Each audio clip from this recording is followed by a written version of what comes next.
Good morning and good afternoon, everyone, and happy International Women's Day. Today, as we celebrate International Women's Day and renew our commitment to promote greater gender equality in the workspace and beyond, this issue is more than just a matter of basic fairness. It is proven to offer significant economic benefits to those organizations and societies that choose to embrace it. I'm Ashik Niaz, the small and medium business lead and the digital natives lead for Microsoft Southeast Asia New Markets. Diversity plays a crucial role in driving innovation, shaping technology advancements, and powering a country's growth to create a more prosperous future. For organizations, better gender balance can also lead to more ideas being conceptualized, greater innovation, and higher performance. From my own personal experience, I find that the best, richest feedback I receive as a leader is from diverse, heterogeneous teams.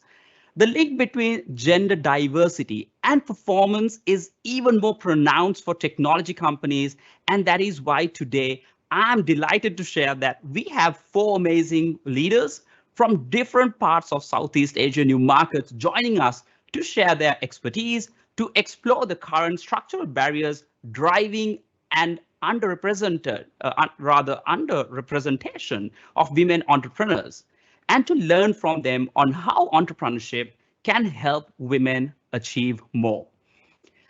Without further ado, I would like to introduce this amazing panel of women leaders that I've had today. So first off, to start off with, we have Pratima Amonko, Area Lead Cloud and AI Business Strategy at Microsoft Asia Pacific. Pratima spearheads the work Microsoft does to empower customers, partners, and governments and citizens to digitally transform their businesses and lives with the power of cloud and AI. She leads the strategy, planning, and programs to collaborate with customers, governments, industries, and communities to leverage the world's largest, most trusted cloud infrastructure network. She is the executive leader for the APAC Skilling Council, which is chartered on driving the strategy and initiatives of skilling employability. Next, we have Jaomi Lokuliana, entrepreneur, EY Entrepreneurial Women, Winning Women, EdTech expert, evangelist females for tech. She is the co-founder and CEO of data-driven digital marketing company Z Messenger, who has played a pivotal role in shaping the digital marketing industry in Sri Lanka. Under her leadership, Z Messenger emerged as the country's leading mobile and digital marketing solution provider. Z Messenger has won numerous accolades over the years, including the title South Asia's Best Digital Marketing and Social Media Company by the Asian Business Partnership Awards.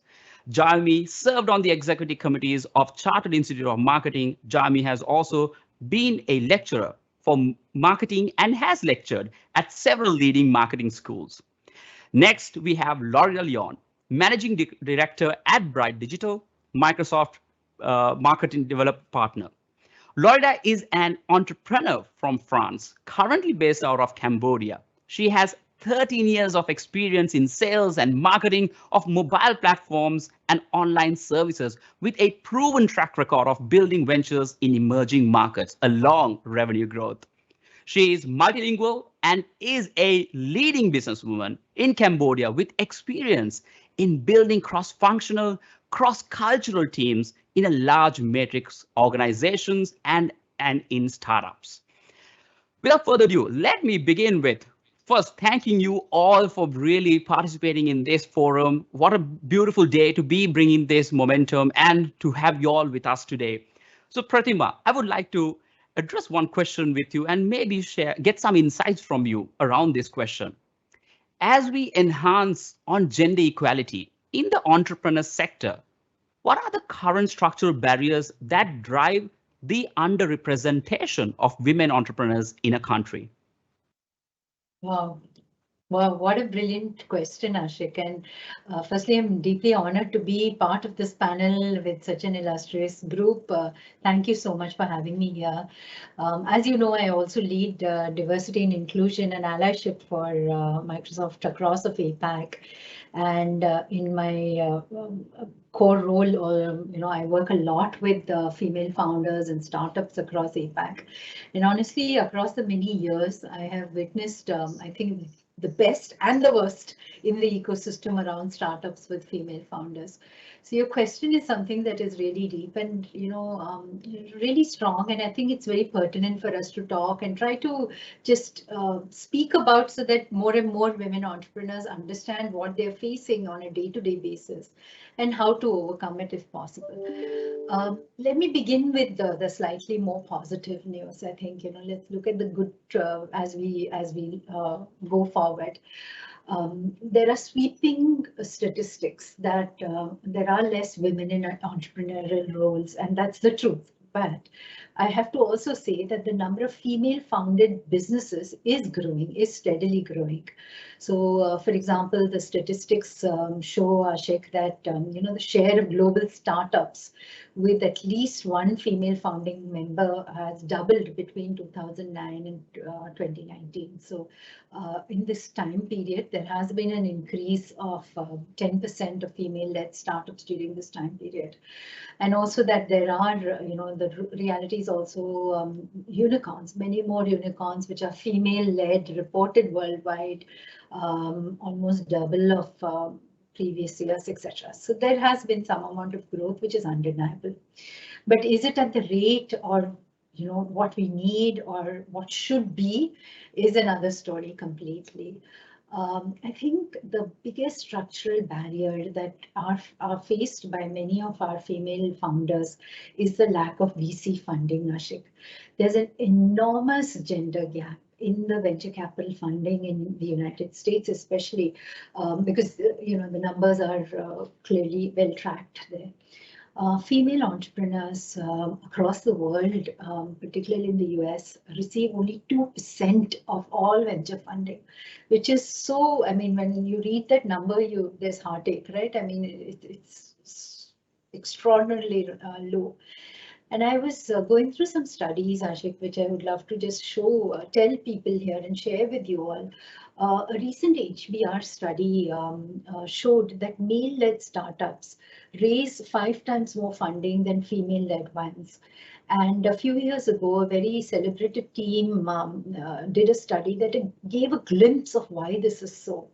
And it struck me so hard because I think that's something that we should all know when we go into the world and look for venture capitalist funding.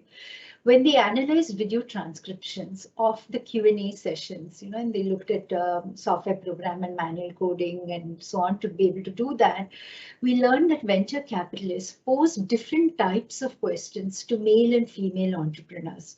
So they tended to ask men more questions about the potential for gains and the women about the potential for losses. So this is what in psychology and is called a promotion orientation when quizzing male entrepreneurs, where the focus was on hopes, achievements, advancements, ideals. And when questioning many female entrepreneurs, they embraced a more defensive or a preventive orientation, which is around safety, responsibility, security, vigilance and such things. So let me take a real topic so that you understand. So a promotion question would look into things like customer acquisition, whereas a prevention question would be talking about customer retention. So that is the difference, right, between how do I acquire versus how do you retain. And that apparently has made a complete and substantial impact on the funding consequences for startups. So examining comparable companies, it was observed that entrepreneurs who mainly fielded prevention questions raised much more in aggregate, went on to raise an average in this thing around 2.3 million, about 7 times less than 16.8 million, which was raised on average by entrepreneurs who were asked promotion questions. And to my mind, this is very powerful, and this is a knowledge that all of us should carry in our pocket when we actually go out there and realize that these are the questions, so that the conversation can be guided correctly when you're facing VCs. Next, I think is to go to the next piece is around the structural barriers which are early to women in entrepreneurship and innovation. So fewer women choose to pursue an entrepreneurship because they know that they are going to face some barriers, more barriers. So there are historically and basically lower rates of participation in pre-entrepreneurship, which is like a rational response to the barriers that are happening. So these disparities really are also possibly there is a basis where, as we have heard many times, women are more likely to underrate our own potential to succeed as entrepreneurs, and overstating what it takes to succeed as an entrepreneur, underrating our own abilities to succeed as an entrepreneur, and imagining barriers, with, I will not say imagination, really it's more about knowledge that we will face some barriers, and as a rational response, not engaging at all, not jumping into the pool at all. So that could be one more structural deficiency. And thirdly, I would say all the social constructs, Ashish, the difficulties in networking. So we have again read National Women's Business Council papers and such things where women are not a part of the business fabric, which will help them to build the networks, to grow the businesses, to find customers, find partners, get the right suppliers, build the right connections, which are all, slightly more natural, much more natural to male entrepreneurs, but women do not belong to these networks. Just the very basic of building market access, huge challenge for every entrepreneur, I know, but particularly so for women entrepreneurs, and there are social expectations around this also.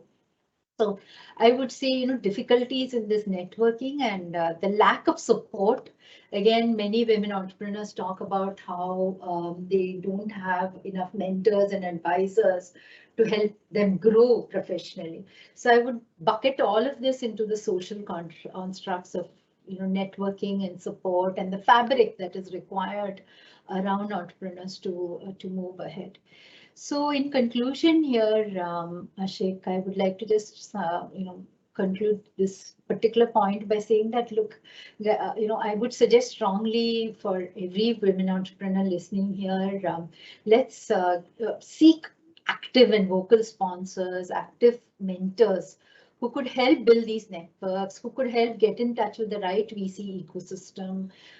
Remember in your mind that you would probably be fielding the questions which will keep asking you to talk about how you're preventing as opposed to promoting, but just prepare accordingly. And there are some great accelerators and bodies, including our very own Microsoft for Startups, which I would say that, there's a program which I could point you to where you could possibly help build the network. But yeah, so Ashik, I hope this was not too much of a downer in my answer, but these are the large, structural barriers that women face. Thanks, Pratima. I think you really shared some amazing insight. It's all about how you reach out, get the right guidance, and how you get the right mentors, the coach, and even the sponsors to help guide throughout this. And I think that's an amazing sharing you did. And each and every one of us can be part to one another to help empower each and every one of us. So that's an amazing share, Pratima. Thank you very much. Next, I would like to go on to Jaomi. And Jaomi, as a woman business leader, what are your personal experience which you had to face while setting up your own businesses or while leading a team? We would love to hear it from you. Sure. Thank you so much for inviting me to share my experience and reflecting my entrepreneurial journey. So definitely, I would say I'm like now almost closing to 20 years being an entrepreneur, and but every day no less of challenges. And I think we right now live in very unprecedented times, which are very critical in terms of economy as well as many other challenges as entrepreneurs we face. So it's like for me, it's like reliving my startup days back again after 20 years. But definitely, I think at first, while almost 20 years ago, the biggest challenge what I faced actually twofold.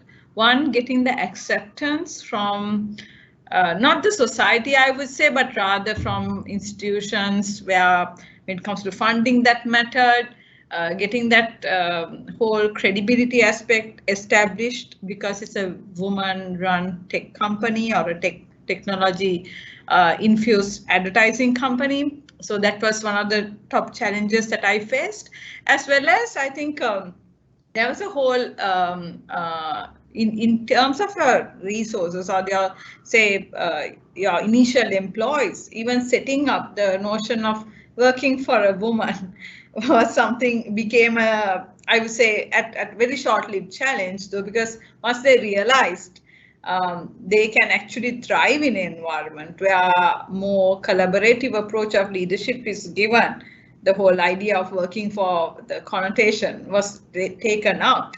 But I still really remember when I had my initial times to get the seed capital for Z Messenger. The biggest challenge was like how I had to represent myself to these institutions, despite having written sound business proposals, having done all those financial projections, the ratios.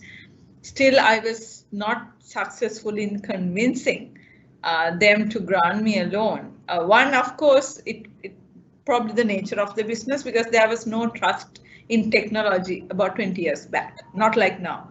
And the second one is, of course, they were thinking a woman in her 20s trying to do this. It's something quite, I don't know, they found it hilarious, I guess. So they were basically suggesting, why don't I go to some small cottage business or maybe a retail? Because that's how they see women. They associate women. When you're a woman entrepreneur, then they expect some horticulture project behind you or some cottage industry, but not into this technology, not to the whole STEM sector. So then I had to rely on my partner, who is supposed to be who happened to be a male, and I had to put him in front, at least to get that initial level or to jump that barrier, the psychological barrier, and said, okay, he's the chairman. I'm just I'm assisting him, so something like that, because I had to kind of be flexible of what I had, how I had to represent. So, but it's been a long journey. I think now even if you look at the context of Sri Lankan entrepreneurial landscape, we have come much far, but definitely still there's this, as you said, you call it a glass ceiling, or the biases still exist. So I still have to attend to room full of men when it comes to all technology related discussions even at national level issues. But that forum is not something very welcoming for you to raise your voice. It's sometimes you hear the same thing, someone probably they must be improvising or they are saying it with more emphasis, but when you say it, it's not heard or it's not taken with so much of credibility. So that is still there. But what I'm like focused on rather now, acknowledging those challenges, how do I kind of reframe it and probably change my mindset so that I don't get kind of anchored to those issues, rather I look at solving my problem. So these were some of the initial challenges, and some of these challenges still I endure. But also increasingly, what I realized, I think as women, especially in the women entrepreneurs, our risk tolerance level, and also the financial prudence. So these are some of the things I think as most women entrepreneurs may not may lack I don't know, I'm talking from Sri Lankan context, so which I think that's something we also have to look at adapting and upgrading our skill sets. So because of course we don't have this kind of informal networks to build that necessary connections for business success, especially in Asia.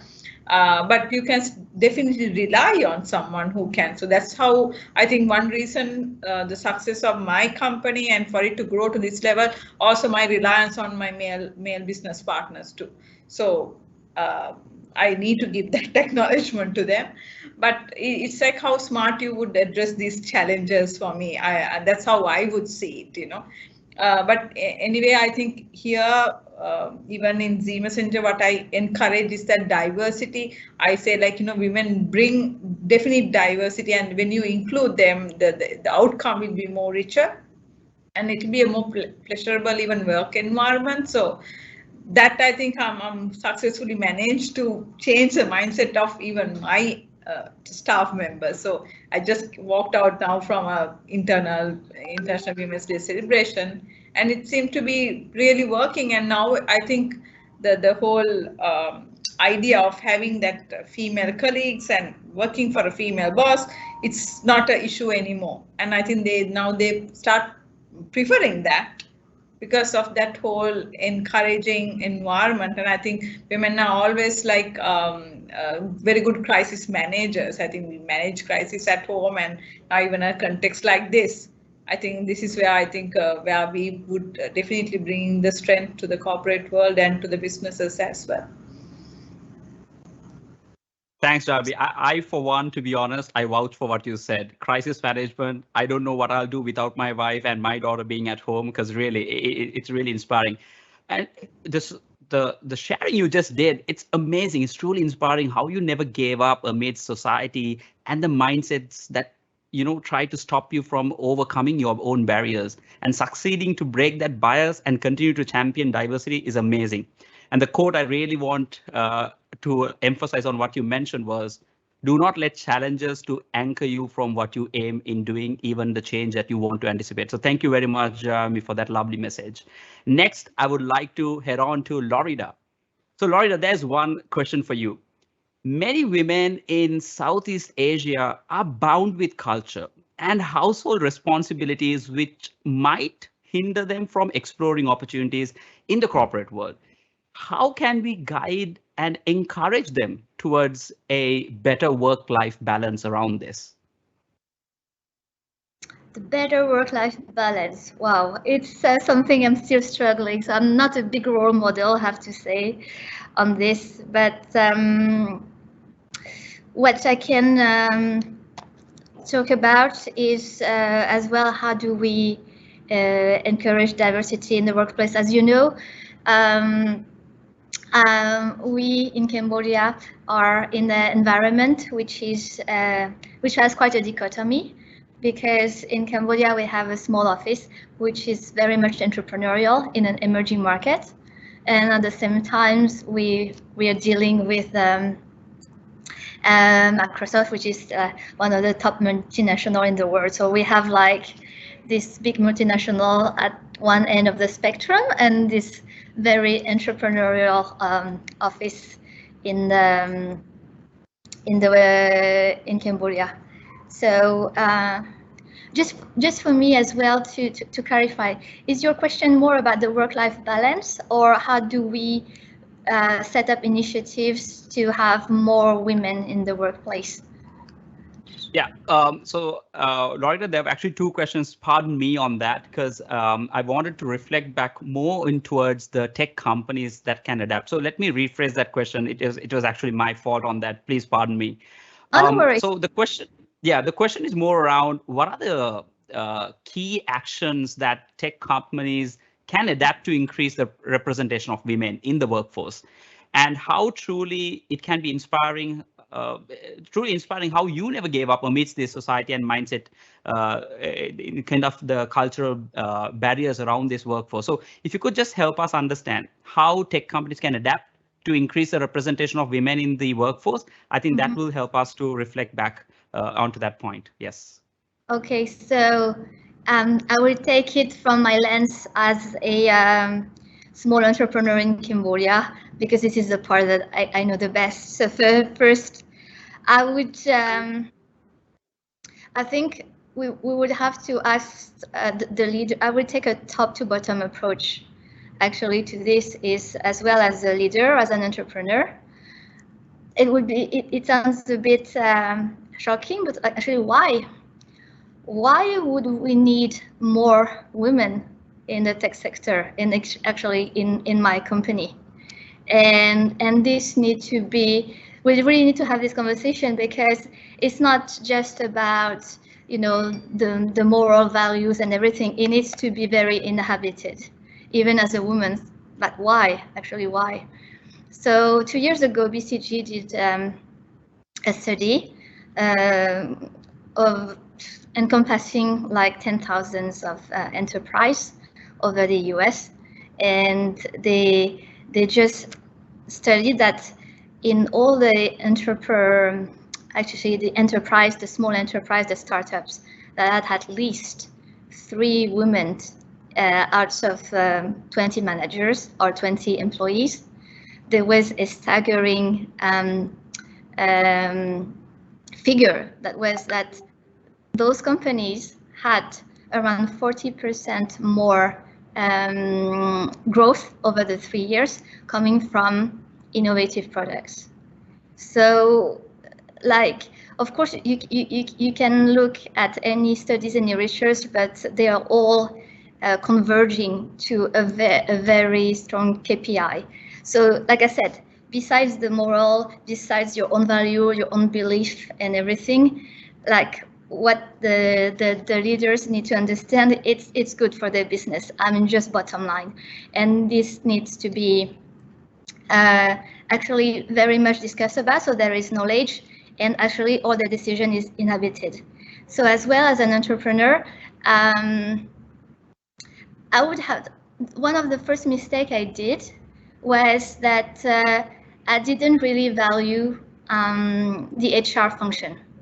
To be fair, when I started, I had many more functions that I needed to fill, and it was sales, it was technology, people, not so much of HR.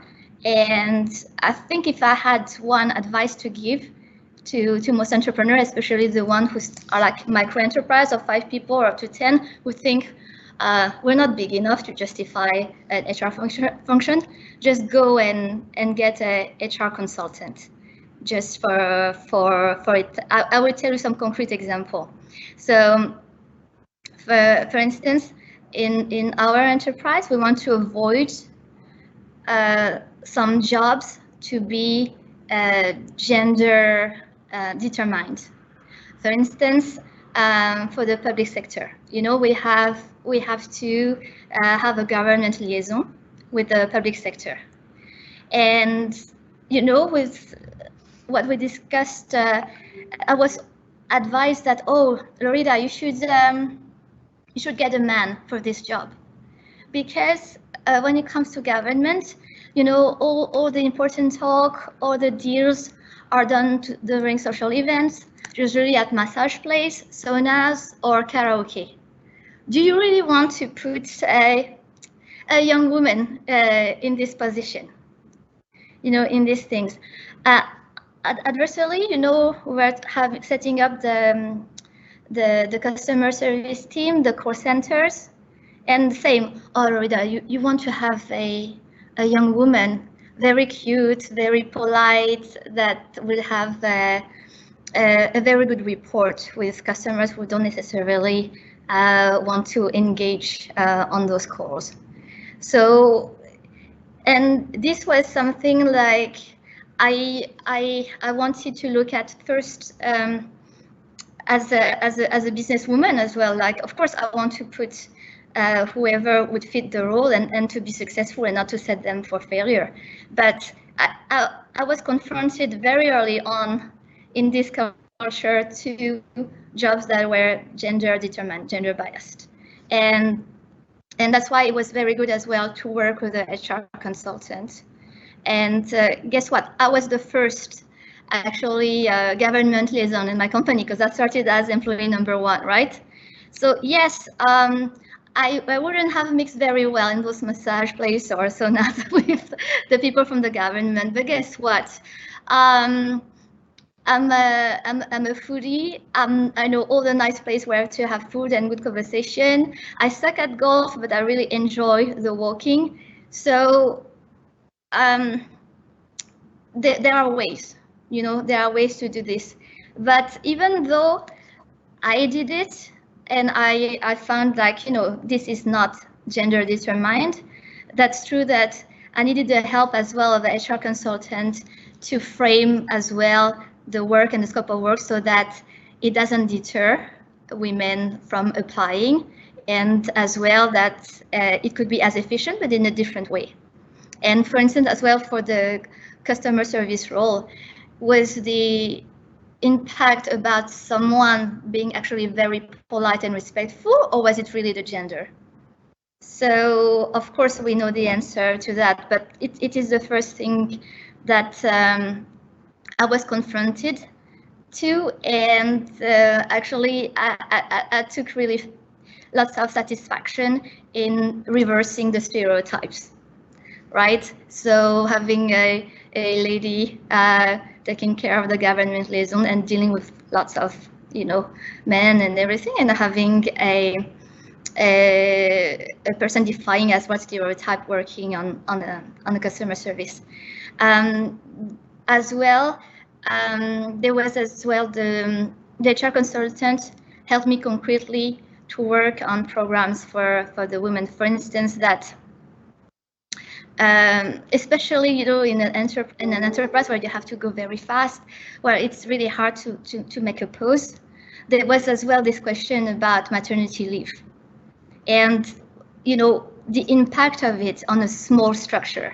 I'm not talking about the big structure like Microsoft, but on a small structure, and how to talk about this ahead with our female staff, and as well to bridge the gender gap in this conversation, because where we offer terms for maternity leave and as well the protection that it doesn't block the career evolution, or it doesn't, it's not because you went on maternity leave that you have to start from scratch when it comes to KPIs and bonus.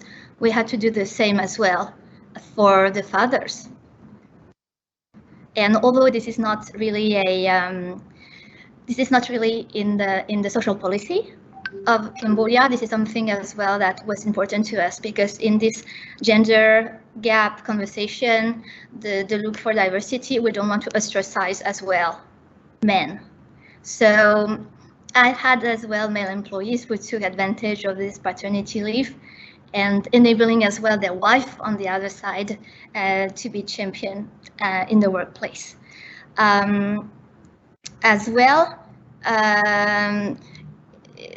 it was good to have someone from outside. Like I said, usually small enterprise or entrepreneurs don't have really the space for HR function, but it's always good to have someone from the outside to check how you talk about values, but as well you apply them.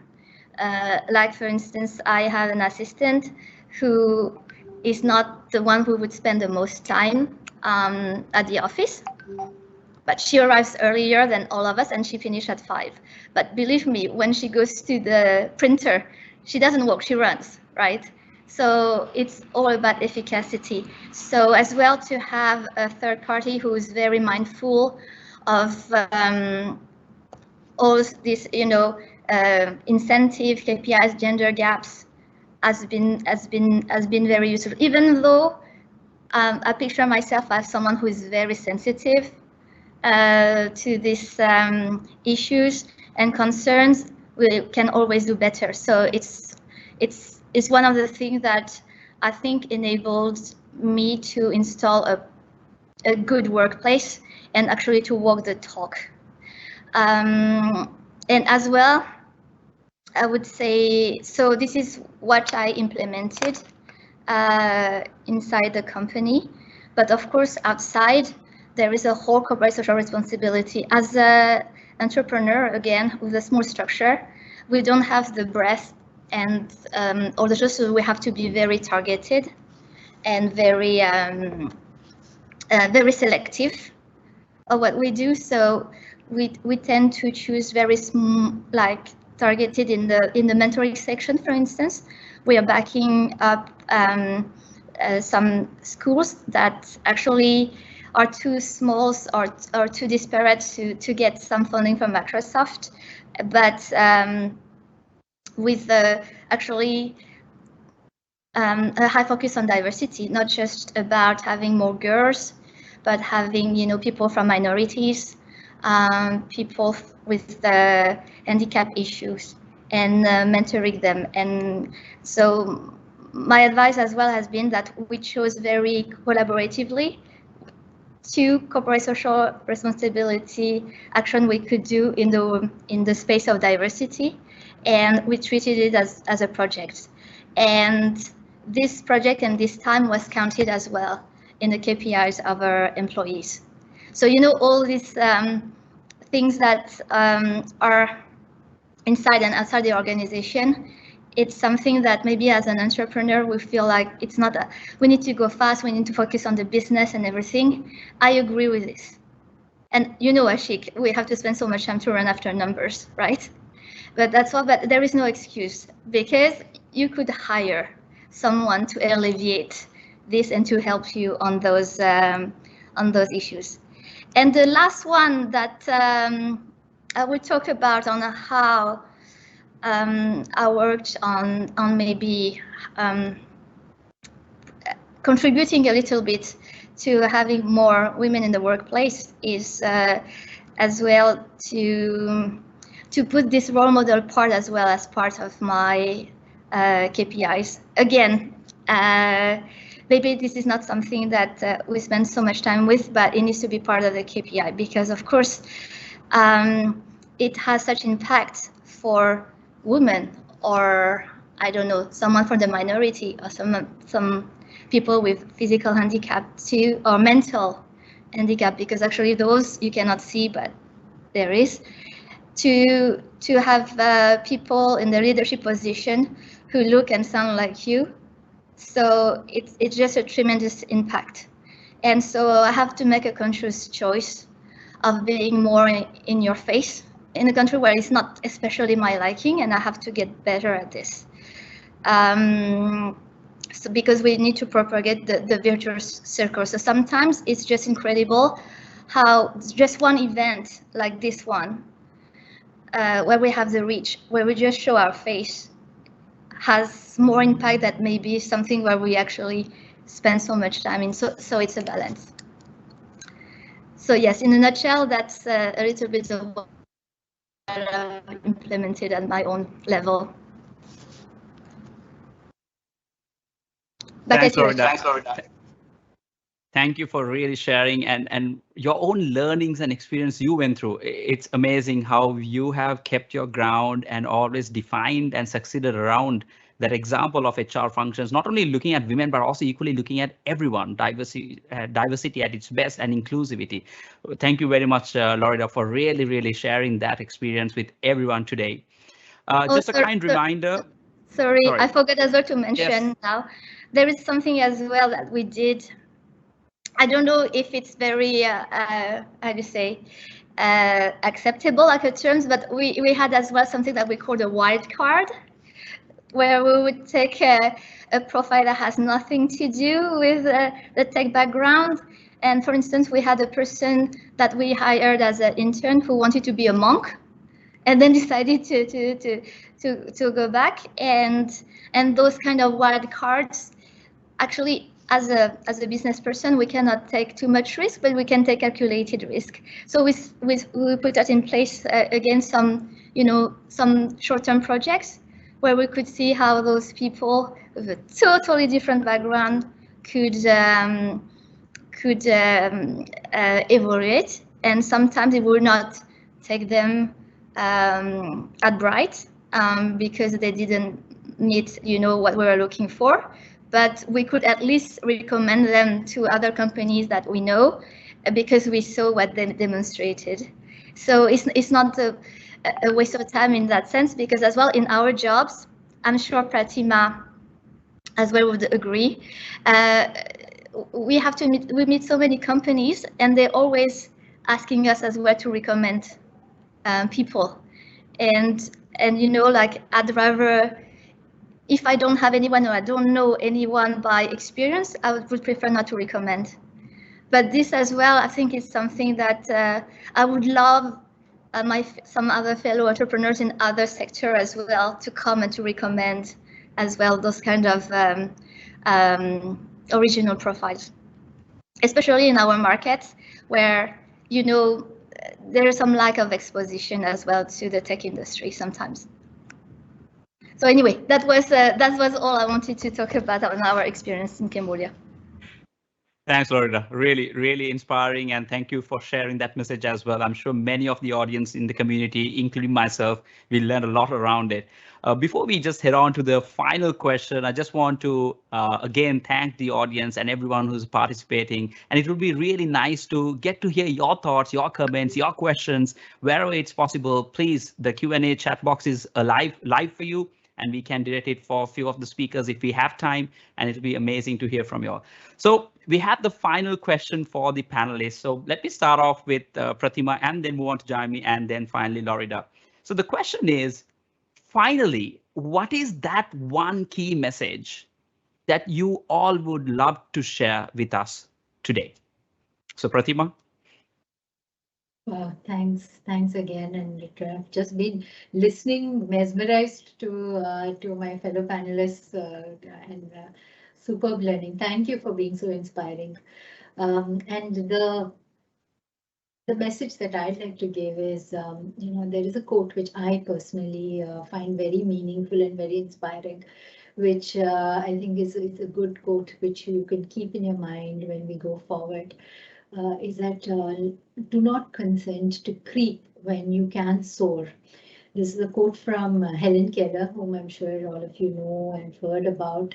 And I find this so meaningful because I think what is really important for all of us to keep in mind, and I personally need it regularly, is to be really fearless. You know, be fearless. I know it's easier said than done, but please, let's all plan to affirm to ourselves that we can be our authentic selves, we can achieve our ambitions, and reach out to actually break the bias and be the agent of change. So that's the final key message I'd like to leave everybody with.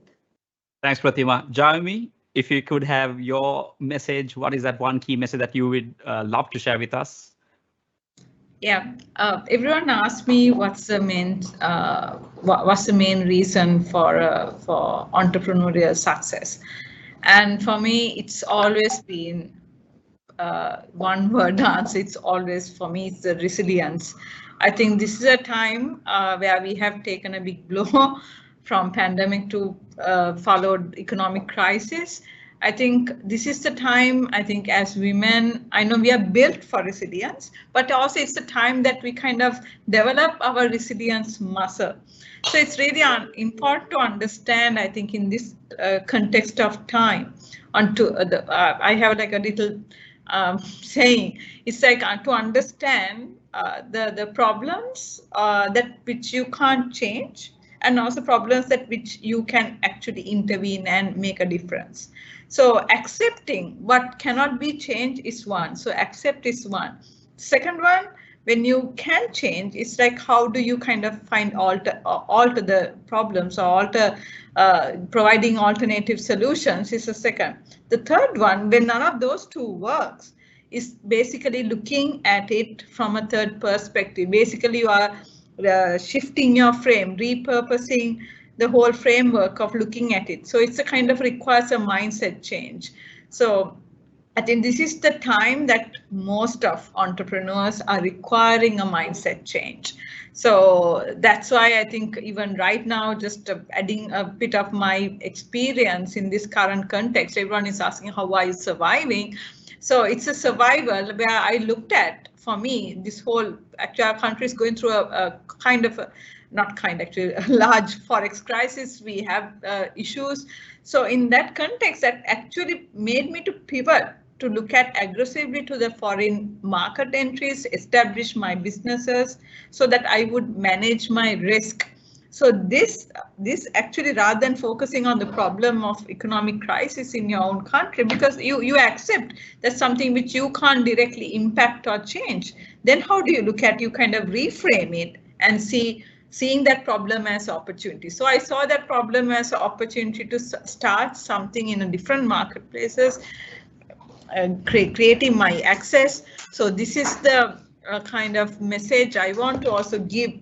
While we march to break the bias, I think this is also a time that women have to really work out that resilience muscle, because I think we are the resilience creators, or we portray resilience not only to our companies, but also to our families as well. So that's my message. Thanks, Jeremy. It's a wonderful message through all of us. Lorida? Yes, it's a bit of a difficult position to go after Pratima and Jayomi. After those messages which really resonate with me. So let me try to complement. It's gonna be challenging. Okay, so for me, I think I wish to the whole audience to actually have success in what they set themselves for, the plans, their dreams, and everything, and as fast as possible, actually, because then when you know you have some, I don't know, credentials from the outside world, like awards, like maybe millions of dollars in venture capital and recognition and everything, you may realize that oh, it's great, and but is it such a big deal? And maybe you realize that actually it is not. Is it where you feel the most fulfilled and satisfied? And that actually it's like, I hate to be a bit too high level or a bit too, but it looks like it's about the journey, especially in entrepreneurship. There are days that are long, very hard. I've been the cleaning lady of my office actually for the first 2 years, but I loved that time. And it is this as well that I wish to the audience to know that what they embrace, they will feel a lot of satisfaction and fulfillment, but every day, not just because they're working towards some goals that they think that would bring them a lot. It's really about the journey, and then as well that in this conversation about gender gap, it's about the women, but it's as well about the men to be mindful, because for instance, like last week, I had someone from my team who didn't dare to tell me that he had an eye issue, an eye problem, so he couldn't really read a report that he had to sign off, and that he didn't dare to share that with me because he would have appeared weak, and he didn't want to appear weak. So that's why I feel like in this period as well about the gender gap, it's not, it's about women, it's about men, and how all this relationship at work will reflect the quality of our workplace. That's an amazing sharing, and we have been also a pleasure to have actually Mumtaz. She's joining us as we speak. So Mumtaz, many of the audience may have wondered where's our fourth speaker. So thank you very much for making it. You're not late, and we really appreciate for making the time. So before we head on to you, we just wrapped up on our final question, but I want to really cover your area and to get some insights around you on this amazing day, to get some insights around some of the best insights that we could get from you. So before I hand over to you, I would like to introduce who you are to the wider audience today. So Momtaz Farooqi Chowdhury, Vice President at DM NAP Bangladesh. She has a proven track record of management performance in a whole range of organizational milieu. She is especially skilled in developing organizational strategies for growth, diversification, partnership, and sustainability. She has been showcasing distinctive footprints in diverse range of sectors and organizations in capacities ranging from chief executive to director, advisor, head in renowned national and international organizations like Louis Berg Group Inc., BRAC, Beximco Pharmaceuticals, Bengal Foundation, Gemcon Group, and Ulkasemi Private Limited in Bangladesh. She is a pioneer in mentoring and shaping young business leaders face and embrace challenges and become exceptional business leaders in the industry. Mumtaz, really happy to have you on board. Welcome. And we would love to go into the question that I'm sure many of the audience, including ourselves here, would love to hear from you. So many women in Southeast Asia are bound with culture and household responsibilities, which might hinder them from exploring opportunities in the corporate world. How can we guide and encourage them towards a better work-life balance, Mumtaz? So we seem to have a technical difficulty at Mumtaz's side, but it's okay. But I'm sure we would have loved to hear have heard from you. But maybe we will definitely in time connect with you in the interest of time and for your patience as well. Thank you very much, Mumtaz, for joining the call. And with that, it comes to a close. And I would really like to thank you, Pratima, Jayami, Mumtaz, and Lorida for joining us in the first place and sharing those valuable insights and experiences with us. I think the key message individually for me that I learned from amazing leaders and entrepreneurs like y'all was how we can be the change agent, how we need to be resilient, how we need to challenge ourselves to be better at what we do and always believe in ourselves. I think that's an amazing learning for myself that I take away, and I'm sure many of us individually who are joining on the community today is really inspired and motivated to do the same. So at Microsoft, we believe in diversity and inclusion, and we are committed to the community that we serve in to provide the best possible opportunities to grow with technology towards a successful career. With this in mind, we recently launched Code Without Barriers, initially paving the way for everyone to shape their career with coding. So do visit us via the link shown in the chat box to learn more about this program, and feel free to connect with us via LinkedIn and other means to take this conversation forward. And thank you very much for each and every one of you all who attended today and for the amazing panelists that we had. Thank you and have a good day.